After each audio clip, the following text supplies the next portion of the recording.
শেষ পর্যন্ত আমি একাই, আমার ডানে বামে কেউ, আমার মৃত্যুতে কেউ সাথে মরে না, আমার অসুস্থতায় কেউ আমার সাথে অসুস্থ হয় না, আমার যদি চোখে ঘুম না আসে এ কারণে কেউ নির্ঘুম থাকে না।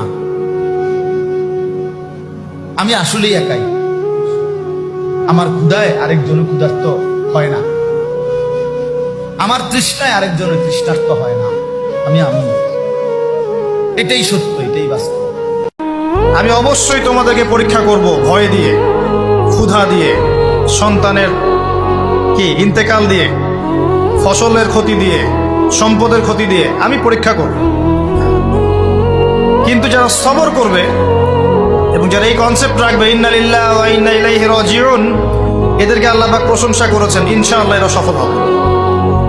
যে সব সময় ইস্তেগফার করে তার কোনো টেনশন থাকে না, তার জীবনে দুশ্চিন্তা আসে না, আর এমন জায়গা থেকে আল্লাহ রিজিকের বন্দোবস্ত করে যেটা সে কল্পনাও করেনি। কোন জিনিস মানুষকে বেশি জান্নাতে ঢুকাবে? বিষ্ণু বললেন তাকওয়াল্লাহ ওয়া হুসনুল খুলুক। এক হচ্ছে আল্লাহর ভয়, আর এক হচ্ছে সুন্দর আচরণ। সুবহানাল্লাহ। আল্লাহ আপনি আমার দিলের মধ্যে তাকওয়া দেন, আল্লাহ আপনি আমার দিল বিশুদ্ধ পবিত্র করে দেন। আনতা খায়রু মান যাক্কাহা, আপনিই তো হচ্ছেন সর্বোত্তম পবিত্রতাকারী। আনতা ওয়ালিয়ুহা, আপনি তো হচ্ছেন নফসের মালিক। ওয়া মাওলাহা, আপনি তো হচ্ছেন জিন্দেগীর মাওলা। আপনি ছাড়া তাকওয়া দিবে কে?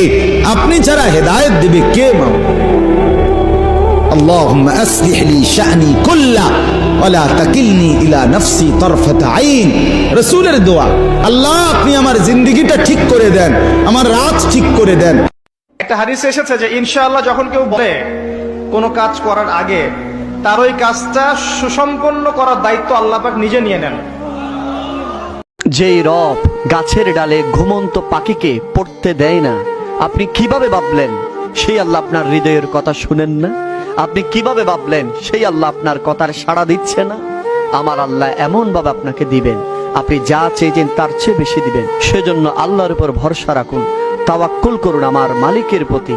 আমার আল্লাহ আপনার সব সমস্যার সমাধান করে দিবেন। প্রত্যেক মুসলিমকে আল্লাহ জিজ্ঞাসা করবেন 5 ওয়াক্ত নামাজ ফরজ করেছিলাম, নামাজ পড়ো নাই কেন? ঠিক মতো পড়েছো কিনা? প্রত্যেক ধনীকে আল্লাহ জিজ্ঞাসা করবেন দাঁড় করিয়ে করিয়ে, একজন করে, একসাথে 10 জন না, একজন করে আসবে, একজন করে। এই আব্দুল্লাহ তুমি আসো, এই আব্দুর রহমান তুমি আসো, এই ওবায়দুল্লাহ তুমি আসো, এই রহিম তুমি, আব্দুর রহিম তুমি আসো। একজন করে আল্লাহ ডাকবেন, বলো তোমাকে ধন দিয়েছিলাম কি করেছো? বলো তোমাকে ইলম দিয়েছিলাম হক আদায় করেছো কিনা? বলো তোমাকে ক্ষমতা দিয়েছিলাম কি করেছো? আমি জানি না আর কিভাবে ওয়াজ নসিহত করলে মানুষের কলিজার মধ্যে ঢুকতে পারে, আমার জানা নাই।